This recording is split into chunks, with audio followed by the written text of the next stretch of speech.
অভিনয়ে নিজেকে ভাঙার মিশনে নেমেছেন সামিরা খান মাহি। পরিণত অভিনয় শিল্পী হয়ে ওঠার আকাঙ্ক্ষায় বিনোদন দুনিয়ায় নিরলস কাজ করে যাচ্ছেন তিনি, যার আভাস পাওয়া গেল সাম্প্রতিক সময়ে তার অভিনীত নাটকগুলোয়। এর মধ্যে আদরে রেখো নাটকে মাহিকে দেখা গেছে এক জেদি নারীর ভূমিকায়, যে কিছুতেই মা হতে চায় না।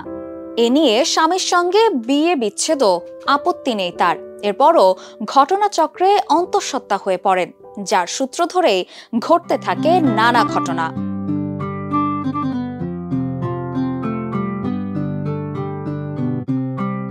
এর পাশাপাশি হাস্যরসাত্মক গল্পের নাটক মেমোরি লস মাহিকে দেখা গেছে সৌন্দর্য সচেতন ও খুঁতখুঁতে স্বভাবের এক তরুণীর চরিত্রে। মাহি আরো জানান, পরিণত শিল্পী হয়ে ওঠার বাসনা থেকে গল্প চরিত্র বাছাই করে কাজ করে যাচ্ছেন তিনি।